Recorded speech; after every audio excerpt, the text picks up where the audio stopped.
History Network show. Join me Saturday, February 11th, 2023, 12 noon Eastern Standard Time for Black Resistance Movements. Black Resistance Movements. This is a free Black History Month lecture that I'm doing. Black Resistance is the 2023 annual theme for Black History Month. There's been an annual theme for Black History Month going back to 1928.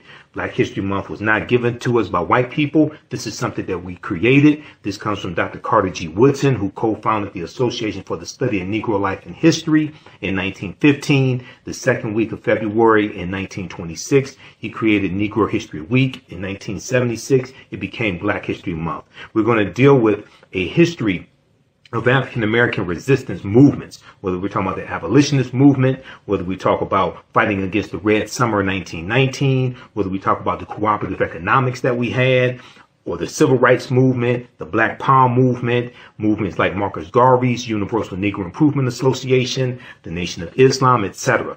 Visit my website, theafricanhistorynetwork.com, theafricanhistorynetwork.com. Click on the link here. This is a free lecture. Register for it. The information will blow you away. Peace. Hotep. Hey, this is Michael Imhotep, founder of the African History Network, host of the African History Network show. I'm a talk show host, researcher, lecturer, writer, and historian. So it is Saturday, February 4th, 2023. And we are here for a very special presentation I'm going to do today. It's Black History Month, African American History Month. So I'm going to do a presentation today that deals with this year's annual theme for African American History Month, which is Black Resistance. So we're going to deal with Black resistance and Black resistance movements. And we're going to do three main things today. OK, and can everybody hear me all right? We're going to do three main things today. We're going to deal with some of the history of African American History Month, or Black History Month, and talk about Dr. Carter G. Woodson, who created what was known as Negro History Week in 1926. And it started the second week of 1926. And then it became Black History Month nationwide in 1976. So we'll talk about some of the history of Black History Month. Then we'll deal with this year's annual theme, which is Black Resistance. And there's been an annual theme for African American History Month, or Black History Month, since 1928. Since 1928. Okay. Then we'll talk about a new 12-week online course that I'm starting on Saturday, February 11th, next Saturday, February 11th, which will be 2 p.m. to 4 p.m. Eastern Standard Time. Ancient Kemet, the Moors and The Maafa, Understanding the Transatlantic Slave Trade, what they didn't teach you in school. And this is a 12-week online class that I've taught periodically since 2017. And we have some new content. So we'll give you information about that and how you can register for this new 12-week online course that starts up with class number 1 on Saturday, February 11th, 2023, 2 p.m. to 4 p.m. Eastern Standard Time. Ancient Kemet, the Moors and The Maafa, Understand the Transatlantic Slave Trade, what they didn't teach you in school. Okay, so can everybody hear me okay? Okay, let me start with that first. Can everybody hear me okay? You should be able to hear me and see me, okay? And Gilbert Ross, how you doing, Gilbert? Gilbert's been rolling with me and watching my lectures and things like this for some time. We'll come back to your question, Gilbert, okay? You can post your comments here as well. We're going to get your comments in also. And I'll give you some recommendations on books as well. Now, at our website, theafricanhistorynetwork.com, theafricanhistorynetwork.com, I have a recommended reading list of about 70 books there. And some of these books, about probably 7 of them, we use in my online classes, and the class that starts up next Saturday, Ancient Kemet, the Moors and The Maafa, Understanding the Transatlantic Slave Trade. Okay. All right. So also, I'm going to give you, I was updating my annual article dealing with Black History Month. I'm going to give you that link because it's an extensive article I've written. It's about 7 pages that deals with Black History Month and the origins of it, and some of the myths that people put out about Black History Month as well. All right, so some of you see me on Roland Martin Unfiltered. I was on Roland's show yesterday, okay, and he gave me 12 seconds to promote today's lecture. I took 22 seconds, All right. Some of you see me on Raji Muhammad's show, The Culture. Usually on Mondays on his show on Roland Martin's network. And then many of you familiar with me from the African History Network show that I've been doing. It'll be 13 years doing the African History Network show in March 10th, 2023. It'll be 13 years of me doing the African History Network show, hosting that show that I created. Okay, so I'm a talk show host, researcher, lecturer, writer, and historian. And I want to go, and I started out with Harambe Radio Network in March 10th, 2010. Delani Aman he owned the Harambe Radio Network, and he just passed away a few months ago. So he's an ancestor now. Then I went over to Blog Talk Radio. Akhenaten Thomas said, I've been listening since you were on Blog Talk Radio. Yeah, I was on Blog Talk Radio doing it live. Now we still upload the audio podcast of my various broadcasts. We still upload that to my Blog Talk Radio page, which is The African History Network Show, The African History Network Show. Okay, so you can check that out on Blog Talk Radio. All right, now, okay, let me go to the PowerPoint presentation here just a second here. I want to get this up.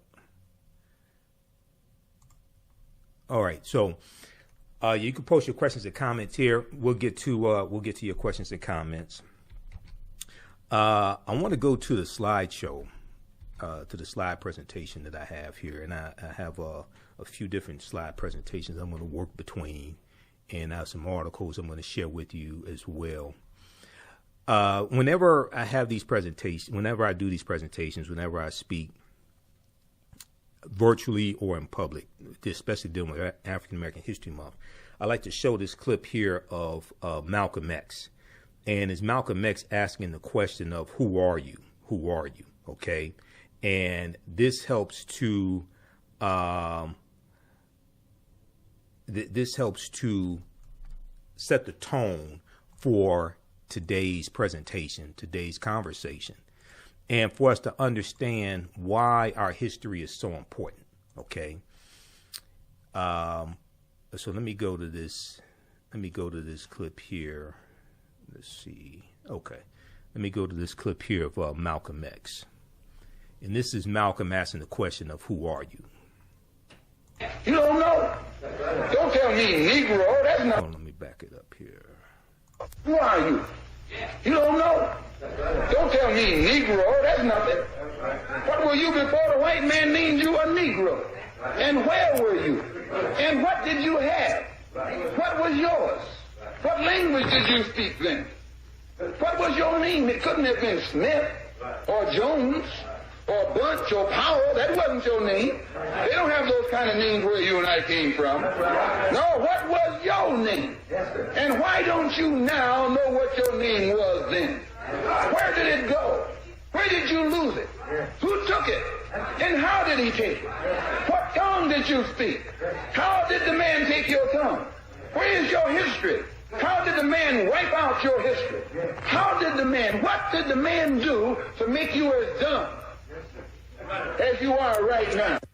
African Americans. African Americans. African Americans. Or so-called Negro. One of the reasons that it is bad for us to continue to just refer to ourselves as so-called Negro, that's negative.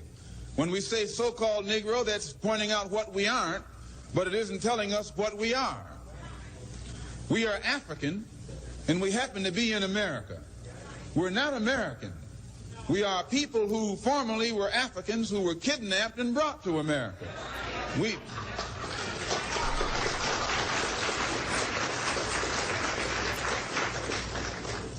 Our forefathers weren't the Pilgrims. We didn't land on Plymouth Rock. The rock was landed on us.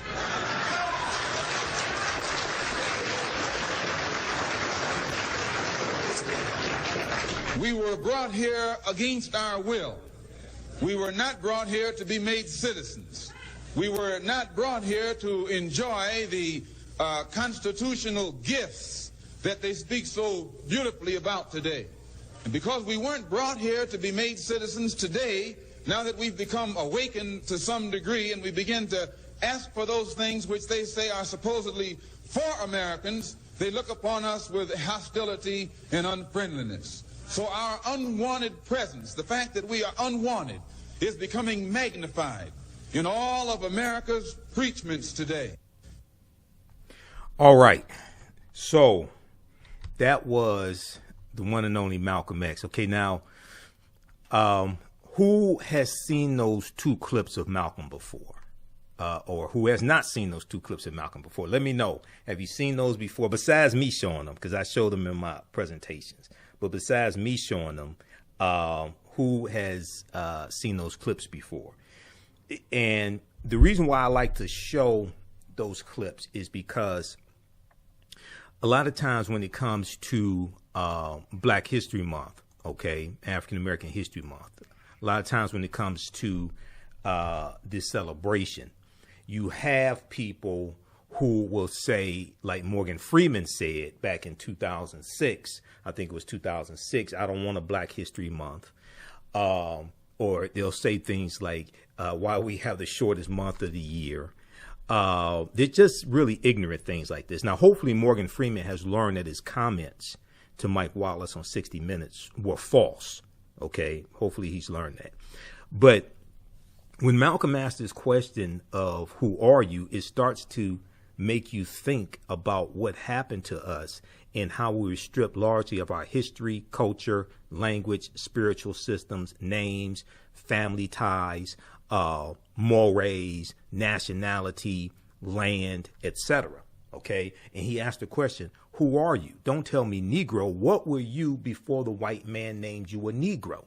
What happened to our names? What happened to our culture? What happened to our land? What happened to our history? What were the methods? What were the methods that were used to make us as dumb as we are right now? Okay. So I show this when I speak across the country, and I've played this on my radio show before, many times before. And it causes people to sit there and say, damn, sit there and really think about this, right? So Black History Month, African American History Month, because the name was officially changed to African American History Month a few years ago by ASALH, which is Association for the Study of African American Life and History. Okay. This is why Dr. Carter G. Woodson created this celebration in 1926 in the first place, because he was an educator and he realized that African Americans did not know their history and our children did not know our history or their history. And it was never designed to be the only time of the year that we study our history. It was designed to be a celebration of our history, of our accomplishments, of our achievements. And in schools, it was supposed to be a time of the year that children demonstrated what they had been studying year round, because he said, Dr. Woodson said it didn't make sense just to study our history 1 week out of the year.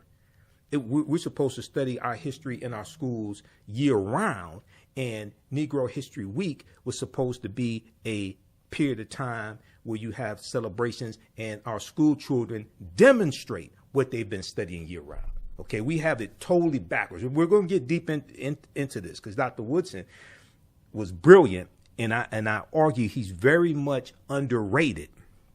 And unfortunately, a lot of African American History Month celebrations or Black History Month celebrations take place, and his name is not even mentioned, which is the height of disrespect to him. That people, and not only that, but when I speak at different events and throughout the years, going back to probably 2012, so it would be like 11 years now.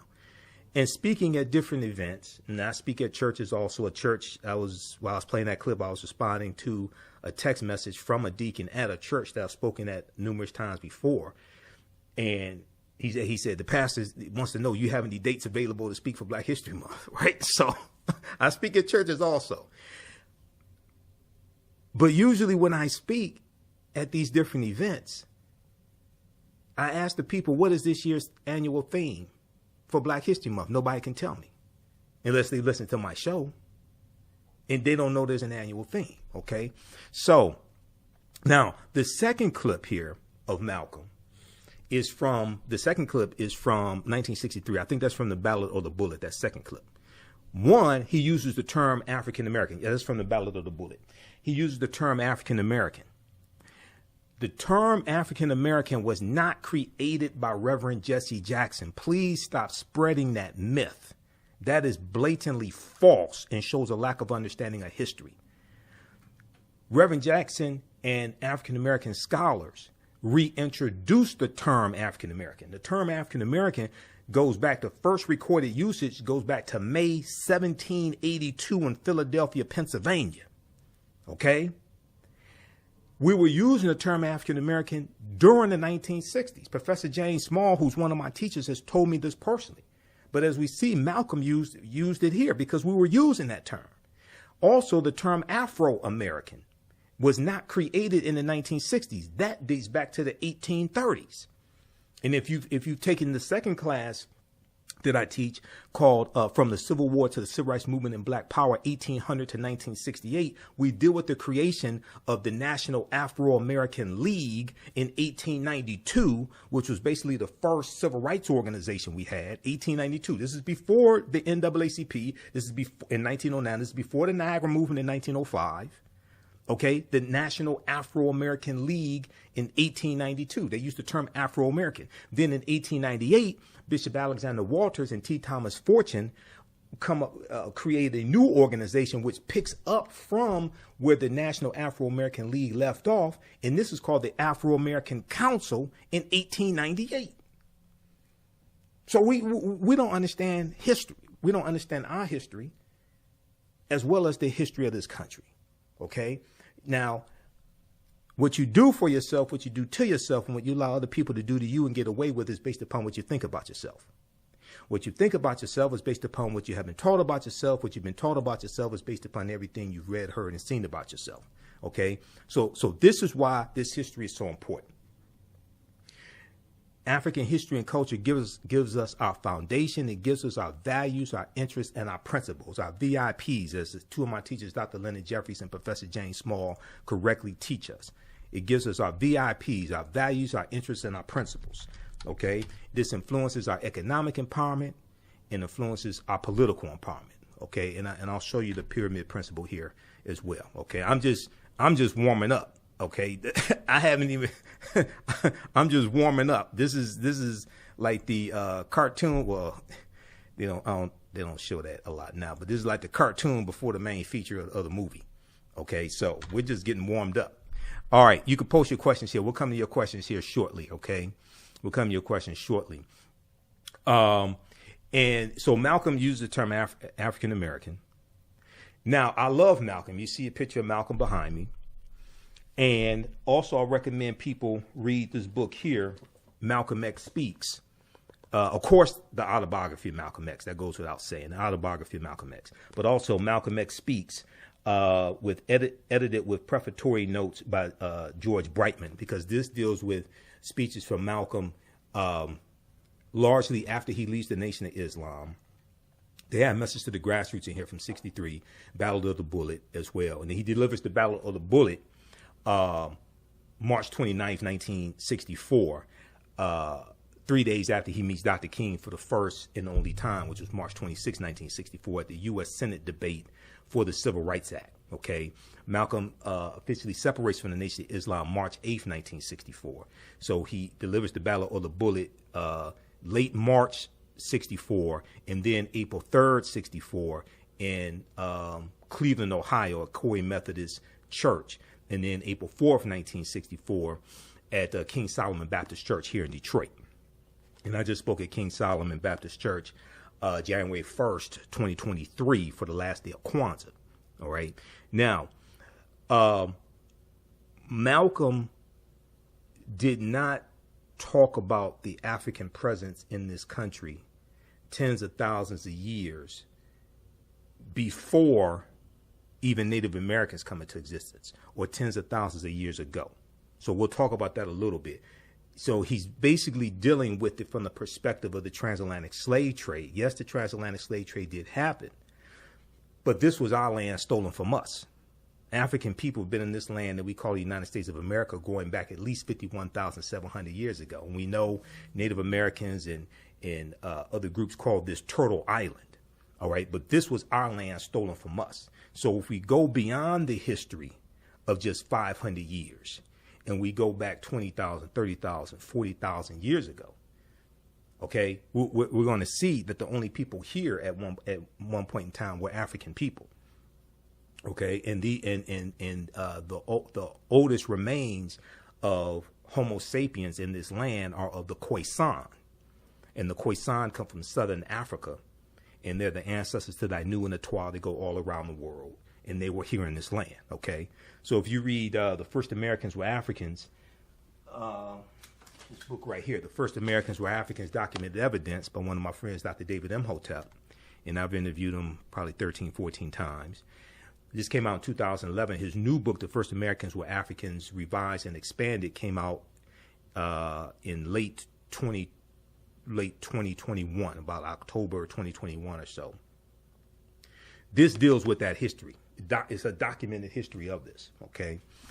All right, so let's continue here. Now, anytime I speak, I know I may say some things that are outside the circumference of some people's awareness. Just because you never heard them before, disagree with them, or don't like them does not mean that they're not true. It just means you have to do some research to understand what I'm talking about, okay? So I usually have people put their fingers together to form a circle. I usually say something like this: the space inside this circle represents my realm of knowledge. Everything that I think I know about whatever I think I know is represented within the circumference of this circle. I must keep in mind that there are still things to know that exist outside the circumference of my own awareness.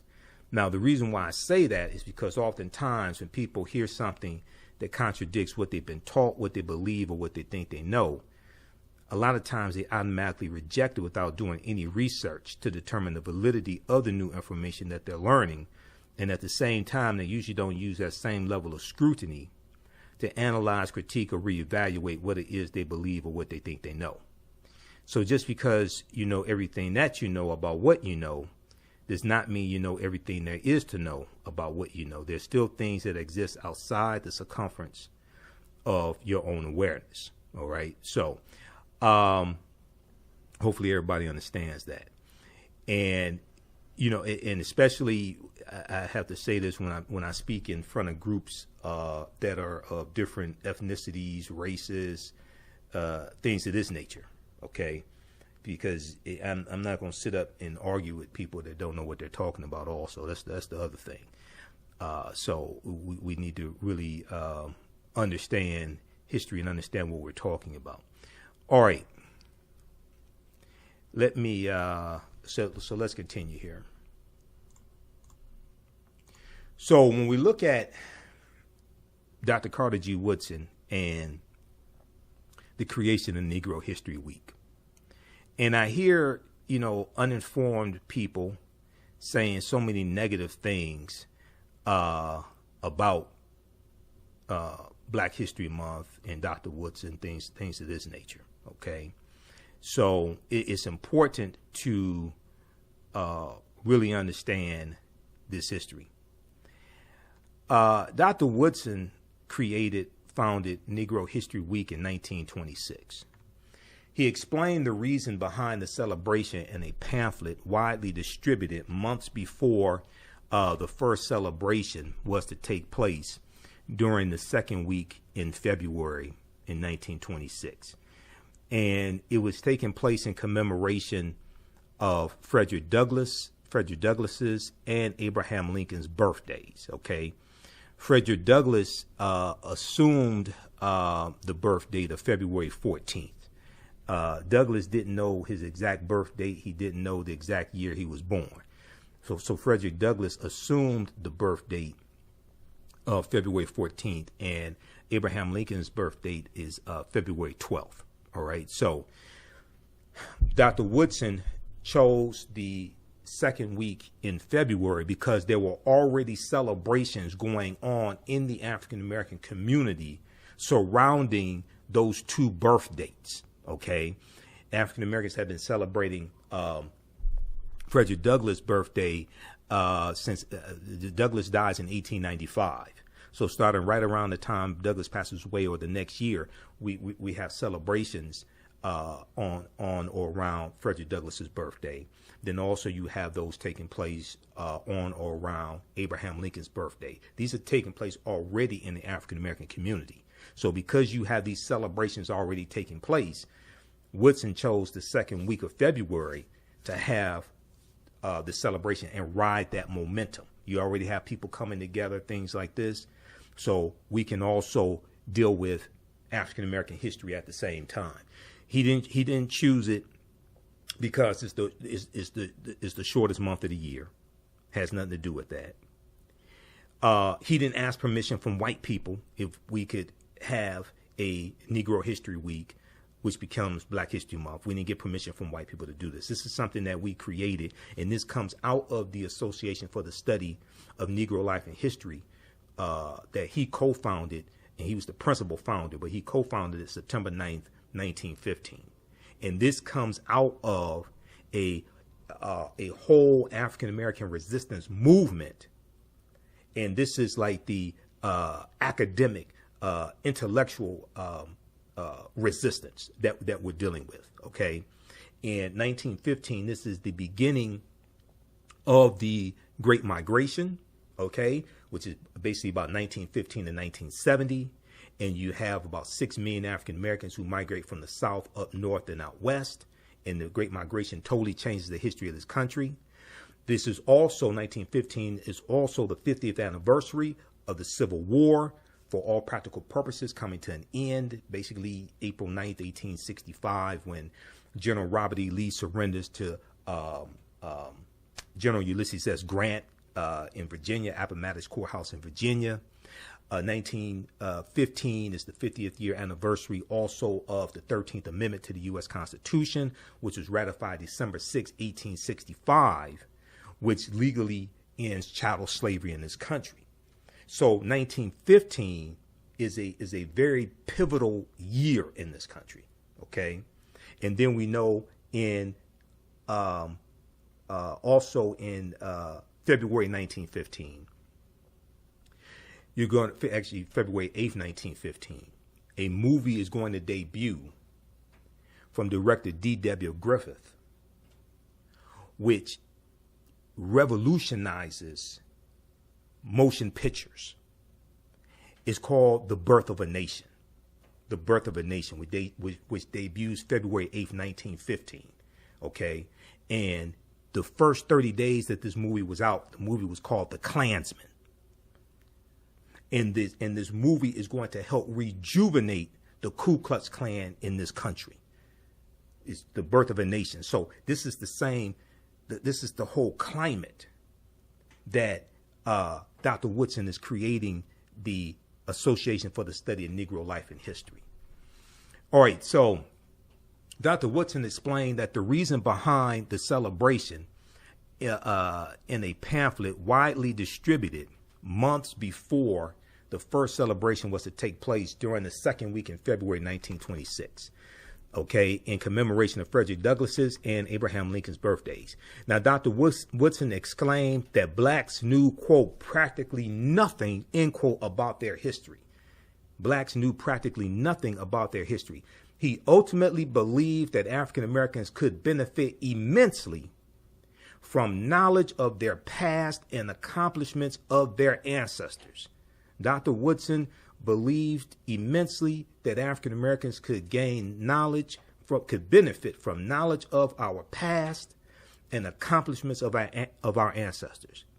He added that race prejudice was the byproduct of whites' beliefs that black people had not contributed anything of worth to world civilization.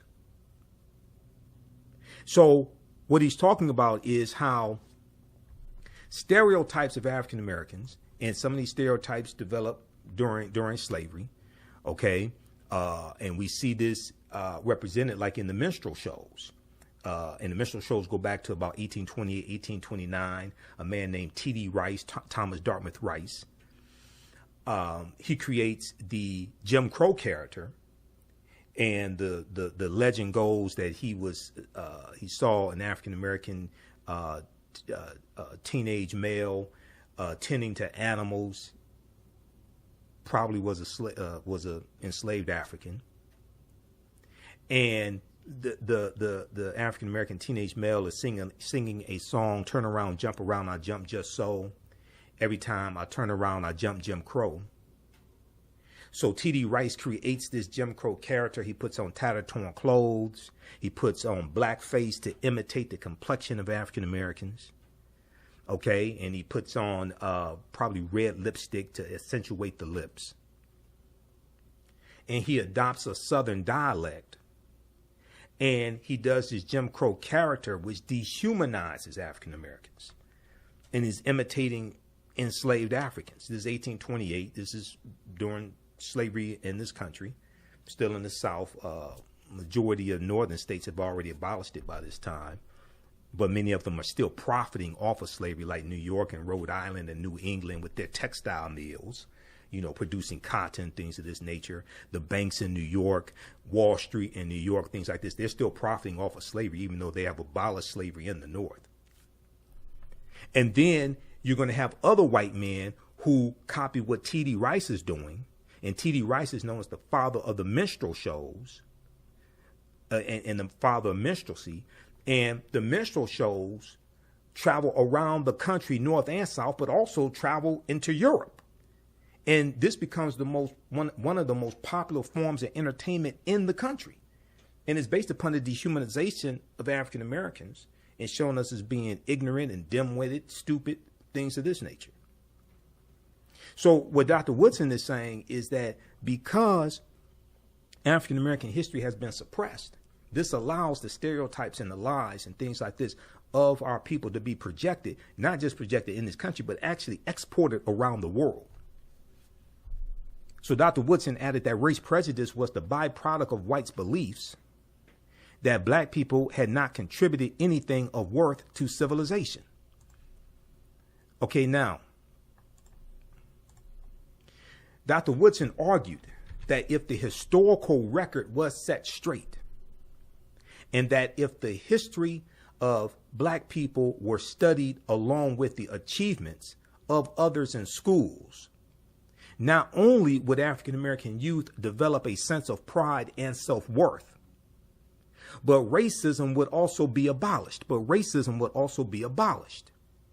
Dr. Woodson concluded, quote, "Let truth destroy the dividing prejudice of nationality and teach universal love without distinction of race, merit, or rank. With sublime enthusiasm and heavenly vision of the great teacher, let us," he's talking about God, the supreme being, of the great teacher, "let us help men rise above the race hate of their age unto the altruism of a rejuvenated universe."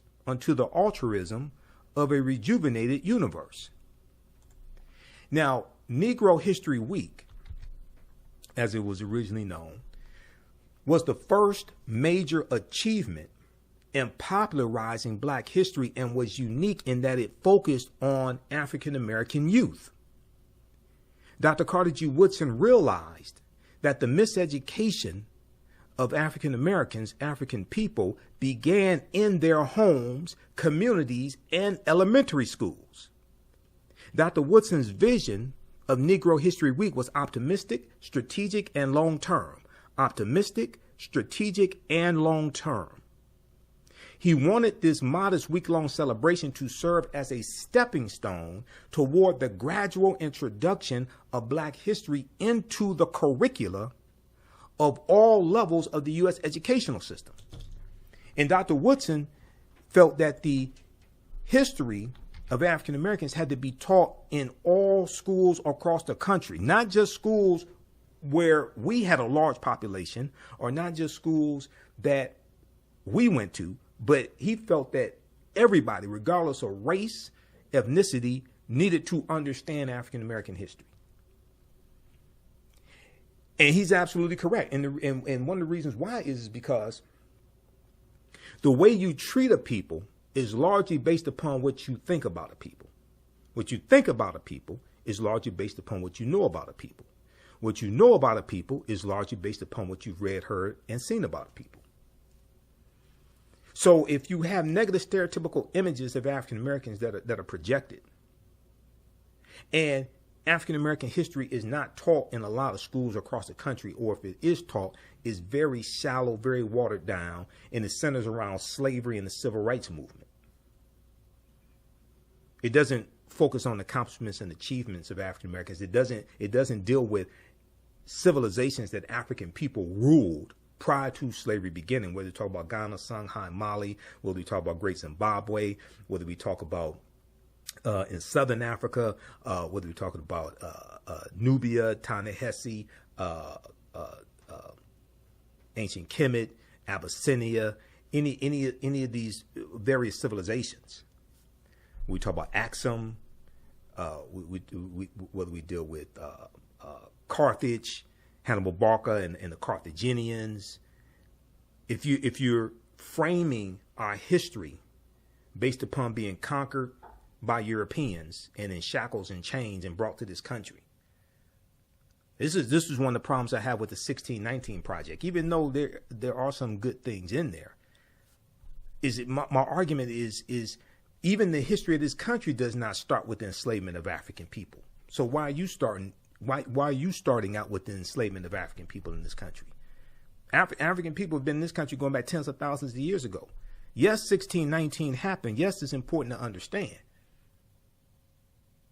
But let's start at the beginning. Let's deal with the fact that this was our land stolen from us. And once we get that foundation in place, then it will cause us to have a seismic shift in our thoughts, feelings, actions, and behaviors. Your thoughts create feelings, your actions, your thoughts create feelings. Your thoughts create feelings, your feelings create actions and behaviors, your actions and behaviors create results.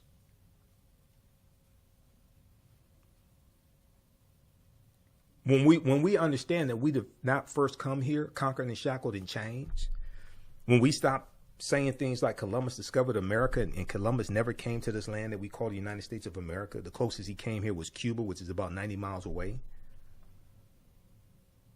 This landmass that we call the United States of America, or what Native Americans call Turtle Island, Christopher Columbus never even set foot on this landmass. When we start dispelling all these myths, we can get to the truth. All right, I see you all posting comments. Go ahead and keep posting your comments. We'll come to them in just a second, okay? Because you know how I am. I could be here all day, and I don't. I had to get ready for. I had to teach a class tomorrow. I got to get ready for my radio show on Sunday, 9 p.m., 11 p.m., 9 p.m. to 11 p.m. Eastern Standard Time as well. The African History Network show. So, but we'll come to your comments here in just a second. How's everybody doing? How y'all like this type of information? Give us you can give us some feedback here, and go ahead and post your comments also. All right. And if you want to support the African History Network, you can do so through PayPal or Cash App. It takes a lot to finance the African History Network, cover the expenses, pay for, cover the expenses, etc. And so if you want to support the African History Network, you can $ the AHN show through Cash App or through PayPal, paypal.me/the AHN show. And also, I'm going to give you the link here for the new our new online history class is going to start up next Saturday. Ancient Kemet, the Moors and The Maafa, Understanding the Transatlantic Slave Trade, what they didn't teach you in school. Class number 1 starts up next Saturday. So we get deep into all of this history here. And let me see here. I'm going to post a link for that. Where is that? Because I just created the class, and we'll give you an overview of that also. All right. Let's continue here. Okay, yeah, here's the link for it.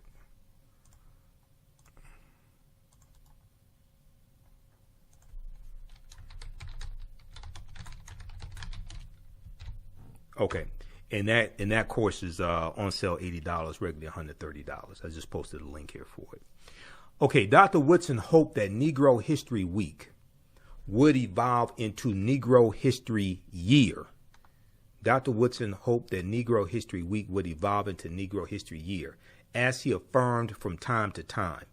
He never meant it for it to be the only time of the year that we study our history. He never meant it to be the only time of the year that we study our history. I repeat, Dr. Woodson never meant for Negro History Week or the month of February to be the only time of the year that we study our history. So when I hear people say things like, you can't relegate our history to 1 month, or why we have the coldest month of the year, the shortest month of the year, that we don't understand the history of Black History Month. Okay, let's continue. And I'll give you the link so you can read the extensive article that I've written on this as well. Okay, Damu said history is on point. Your criticism of the 1619 project is a bit flawed in logic. It's okay for a scholar to focus on one part of history, especially to demonstrate its origin of the modern day prison industrial complex. Okay, that's part of the fallacy. Go watch the 2-hour interview that I did with Dr. Daryl Scott, who was a former history professor at Howard University. Now he's at where's Daryl at? He's at is it Morgan State now? That's part of the flawed history. The modern the industrial prison complex is not related to slavery. That's part of the flawed history. The reason why it's a flawed understanding of history is because the 13th Amendment is based upon the Northwest Ordinance of 1787. How many of y'all have heard of the Northwest Ordinance of 1787? Basically the exact language of the 13th Amendment already applied to white people. It already applied to white men. That's go research the Northwest Ordinance of 1787. And what they're doing is they're giving the same rights that white people had. They're giving those to African Americans. So then 1866, you have the Civil Rights Act of 1866, okay? Because the Civil Rights Act of 1865 got vetoed by President Andrew Johnson. Civil Rights Act of 1866 gets passed. They overruled Johnson's veto. Okay, this is after Lincoln was assassinated. Okay, then you're going to have the 14th Amendment of 1868. You're going to have the Voting Rights Act. You're going to have the 15th Amendment of 1870. And what they're doing is giving to African Americans who were put into a status of chattel. They're giving to them the same rights that white people already had. See, people. So I hear people keep putting forth this myth. Okay, now, when you actually understand the prison industry in this country, and when you start really having a big increase in the amount of people in prison, you go back to 1970, there were only about 300,000 people in prison in 1970. There was only about 300,000 people. There were very low numbers of people in prison. Did African Americans disproportionately make up the number of people in prison? Yes. But people skip over June 17th, 1971. You know what happened June 17th, 1971? Richard Nixon declared his war on drugs. And the U.S. prison population quadruples from 1971 to 1993. People think it's because of the 1994 crime bill. Crime bill wasn't signed into law until September 13th, 1994. They skip over from 71 to 93 when the U.S. prison population quadruples. It goes from 300,000 approximately in 1971 to 1.4 million in 1993. Go to BJS.gov, Bureau of Justice Statistics. Or you can go to the U.S. Bureau of Prisons. And you can look at the numbers of people in prison year after year after year. And you see this huge increase. Okay, so if the 13th Amendment is what caused mass incarceration, why did it take 106 years to do that? 13th Amendment was put in place in 1865. Why did it take 106 years for mass incarceration to happen? See, these are the types of myths that float around. This is one of the problems with the documentary 13th from Ava DuVernay. I like Ava DuVernay, but the documentary is grossly flawed. It's a gross misunderstanding of history. And this is something I talked to Dr. Darrell Scott about. Because and Dr. Darrell Scott taught a class at Howard University on it was called, what is it called? It was dealing with slavery and mass incarceration, things like this. And in the class, he has to go through. He would talk about how each year, when he gets new students in, especially if he had freshmen in, he had to go through and just dispel all these myths that they come into class with. This is one of the problems when you have people who are trying to get bills passed to abolish the 13th Amendment in states. This is in the 2022 midterm elections. You had states that were trying to abolish the 13th Amendment. And I've talked to people who are trying to get abolished, things like this, and they talk about states where they've got it abolished before.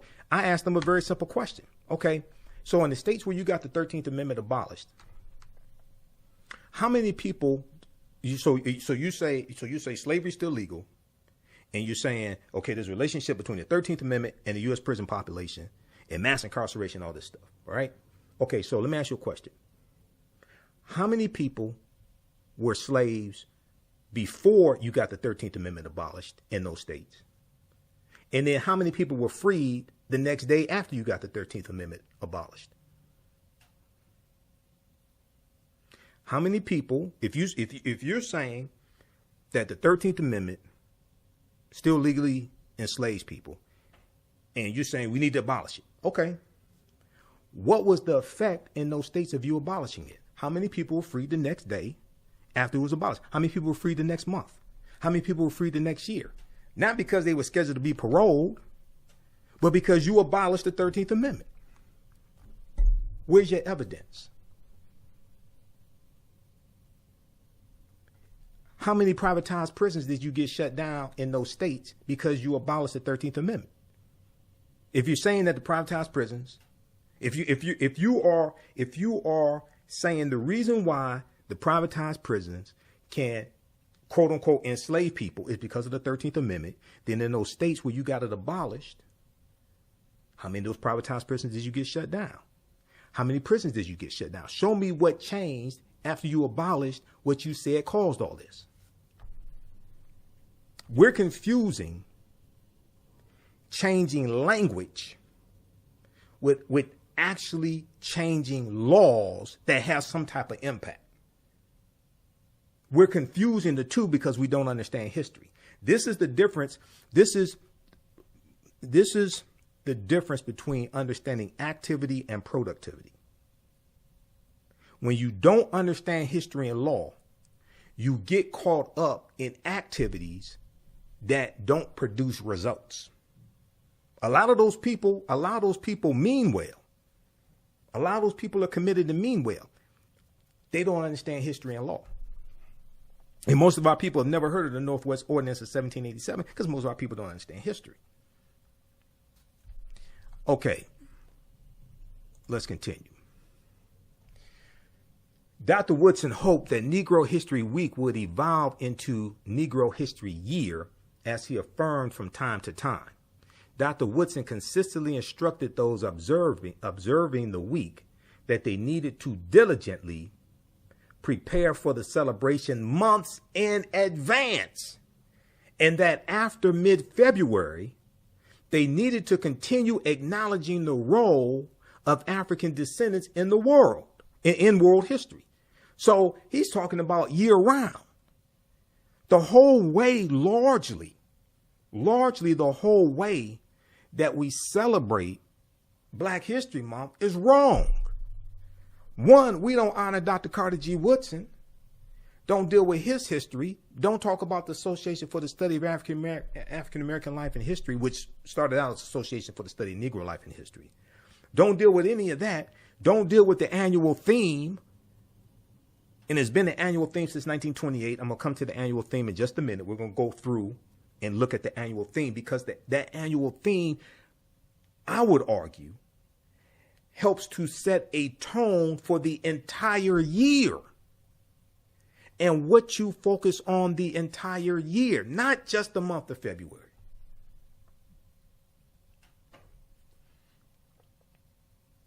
Negro History Week should be a demonstration of what has been done in the study of the Negro during the year, and at the same time a demonstration of greater things to be accomplished. This is what Dr. Woodson instructed teachers.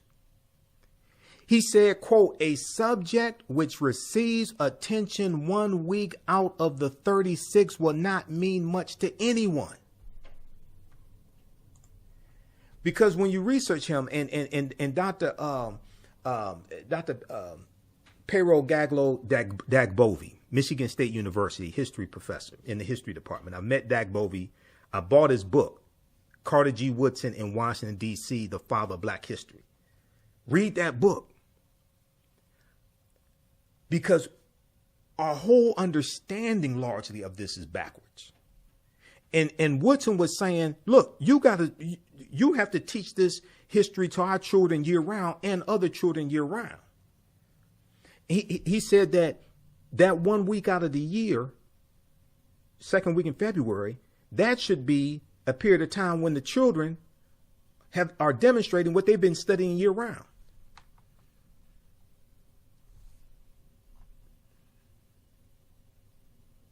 And Dr. Woodson hoped that Negro History Week would evolve into Negro History Year, where we would celebrate and study this history year round.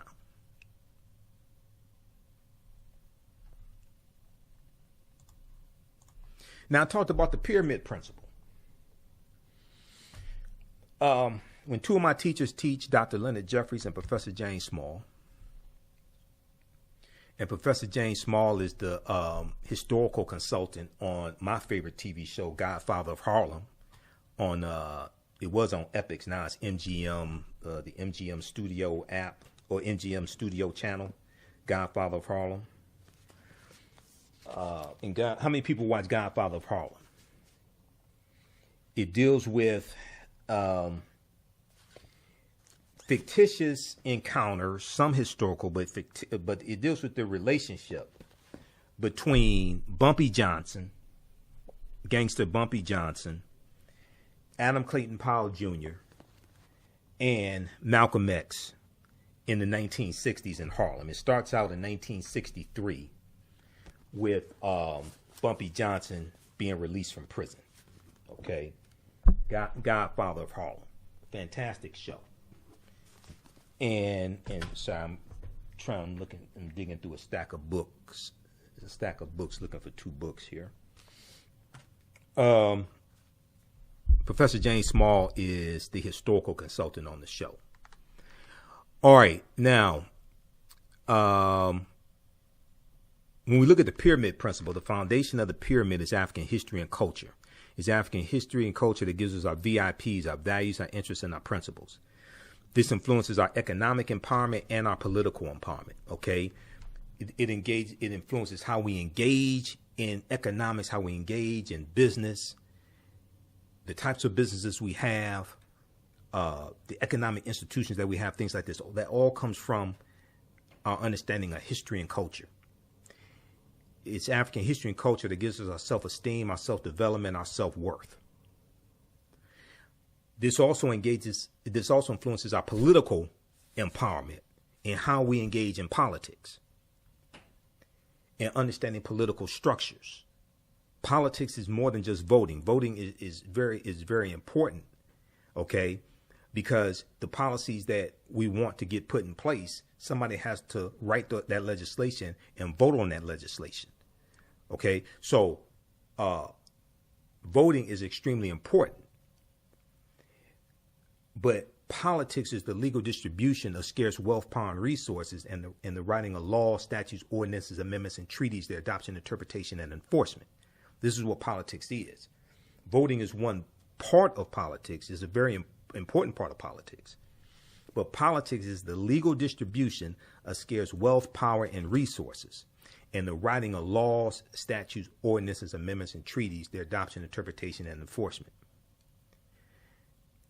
Your understanding of politics and laws and policies, things of this nature, is directly related to your understanding of history, because they all intersect.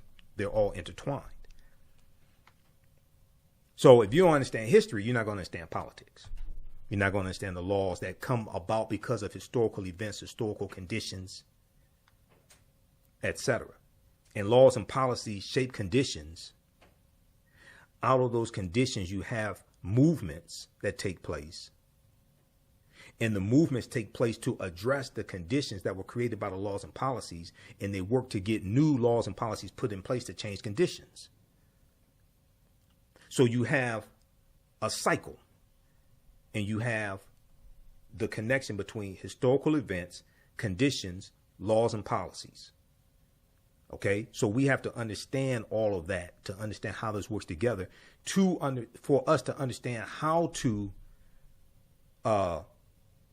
force an agenda. One, how to put together an agenda, because your agenda consists of various laws and policies you want put in place. You have to understand history and law to be able to put together an agenda, and then we have to leverage our economics to enforce our political agenda as well. So we have to understand that process. Unfortunately, many of us don't understand that. Okay, now let's look at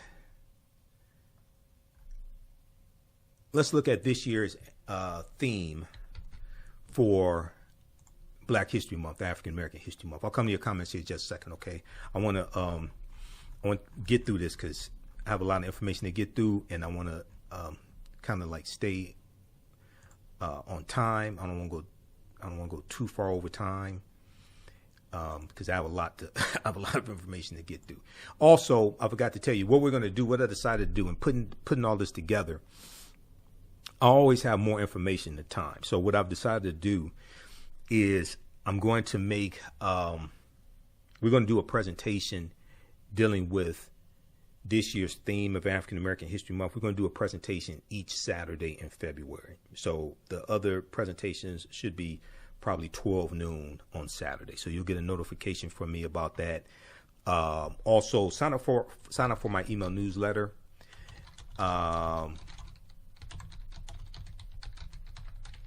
Text the word, if you don't already get it, the email newsletter from through Constant Contact. Text the word Kemet, Kemet, to 22828. Okay, text the word Kemet to Kemet, Kemet, to 22828 to sign up for our email newsletter. Okay, so this is going to be the first of let's see how many Saturdays we have in 1, 2, 3, 4. Yeah, it's going to be the first of 4 presentations I'm going to do this month dealing with African American History Month, this year's theme, which is Black Resistance. So we're going to look at Black Resistance movements for the next 4 Saturdays. Okay. All right. Now let's look at this here, and I have it up in. Let me pull this up. I thought I had the PDF up of it. Just a second here. Where is...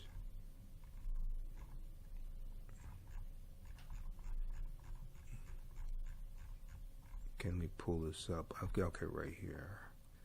I've got a lot of tabs open. Okay, here it is right here. And let me close some of this stuff out. because I'm flipping back and forth between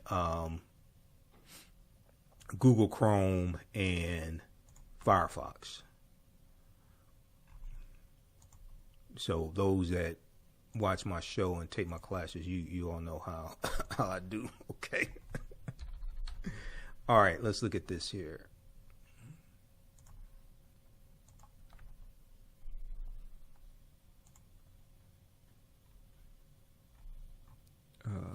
Where are we? It's gonna be okay right here.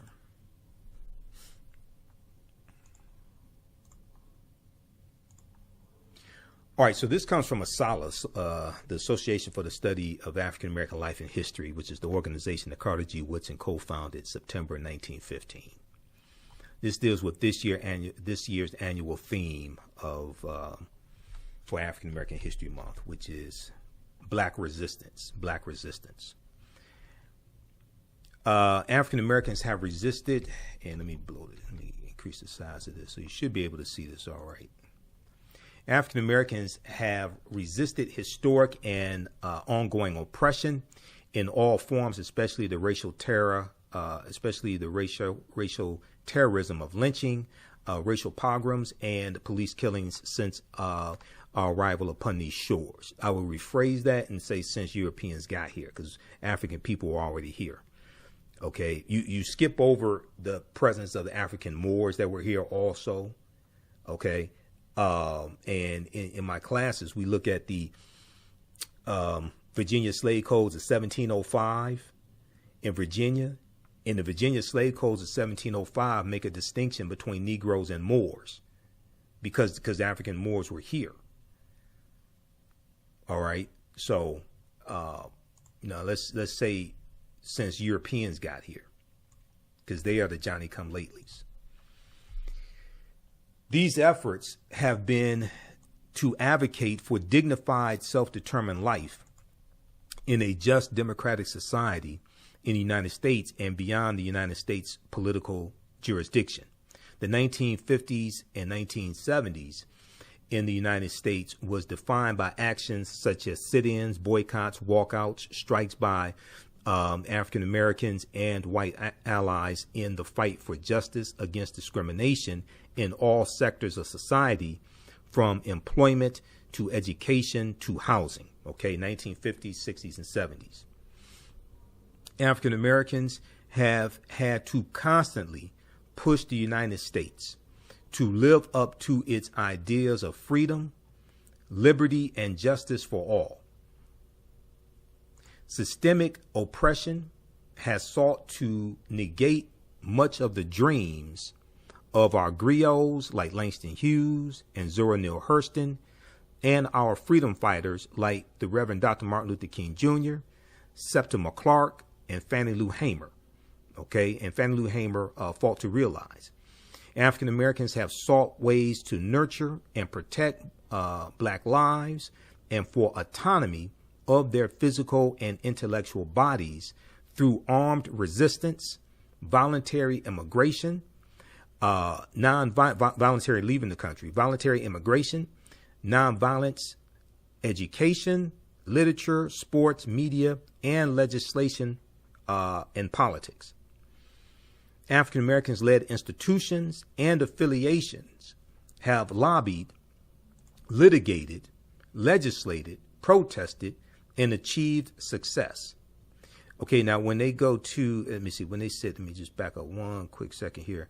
Bodies through, when they talk about armed resistance, there was armed resistance during the Civil Rights Movement. There was armed resistance during the Civil Rights Movement. And we deal with this in the second class that I teach, from the Civil War to the Civil Rights Movement and Black Power, 1800 to 1968. It wasn't just the Deacons for Defense and Justice. If you read this book here, hold on, where did I just put it? Right here. You read this book here, this Nonviolent Stuff Will Get You Killed, How Guns Made the Civil Rights Movement Possible. Let me see. By Professor Charles E. Cobb Jr. He deals with this history in this book, because a lot of the civil rights leaders that we talk about they all own guns. Dr. King owned guns until Bayard Rustin convinced him to get rid of his guns. I think that was a bad move, but Dr. King owned guns. Dr. King tried to get a concealed pistol license in 1956 in Montgomery, Alabama, during the Montgomery bus boycott, because his house was firebombed twice in 1956. Okay, once in September and then once in late January 56, and then in September 1956. Dr. King's house was firebombed twice. Dr. King owned guns.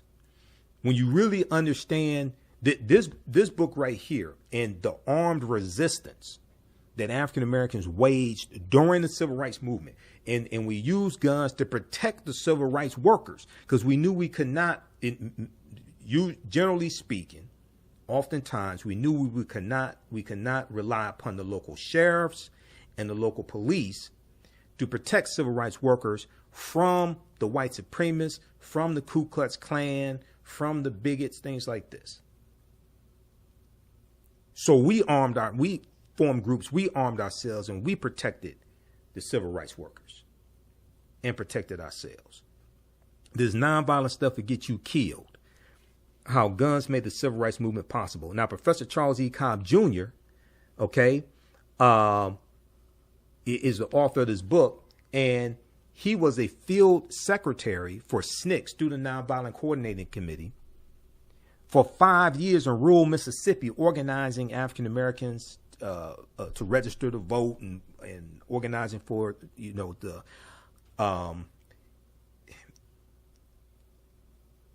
to say for the right to vote is not technically accurate, because the 15th Amendment guaranteed the right to vote for African American men, and then the 19th Amendment of 1920 guaranteed it for women. But in the southern states, they passed laws and rewrote their state constitutions to impose poll taxes and literacy tests to be obstacles to the 15th Amendment. So you have these freedom movements that take place. You have these movements fighting for, they say for the right to vote, but they want their rights enforced. That's a better way to say it, because the 15th Amendment and the 19th Amendment already gave them those rights, but they're fighting to have the obstacles that were put in place to deny them their rights. They're fighting to get those removed. This is why you needed a Voting Rights Act, okay? Because of what happened at the Mississippi State Convention of 1890, when they rewrite the state constitution to impose poll taxes and literacy tests. In a state that had a majority African-American population, and African-Americans were the majority of the voters in the state of Mississippi in 1890 as a result of slavery. We were the majority of the population in Mississippi. Okay? So so this is why understanding history is so important. I'm going to come back to this here in just a second, but if you look at the article from the Washington Post, this deals with what's known as the Mississippi Plan, and this deals with the Mississippi State Convention of 1890.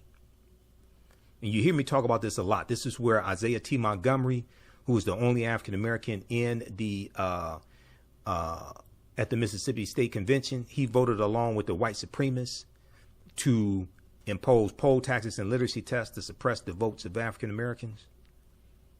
Now, his vote would not have made a difference, but at least stand on principle. Okay, this is why I say Senator Tim Scott out of South Carolina, the Negro who blocked the George Floyd Justice and Policing Act in the Senate, this is why I call him, the modern day Isaiah T. Montgomery. Senator Tim Scott also voted against the John Lewis Voting Rights Act as well, for those that don't know. He also voted against Judge Ketanji Brown Jackson being on the U.S. Supreme Court, for those that don't know. The Mississippi Plan to keep blacks from voting in 1890. We came here to exclude the Negro. We came here to exclude the Negro. Okay, so read that article. This is from the Washington Post. All right, let's go back to this here. How's everybody doing? Everybody all right? You learning anything? How you like this type of information? And you can post your questions and comments here. We're going to come back to your comments here in just a minute. Okay, where did that one go? Hold on. Okay, right here.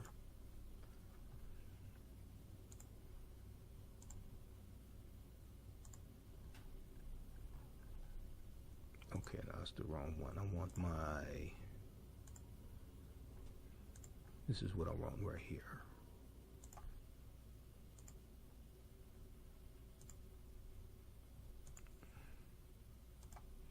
Okay, and if you like this type of information,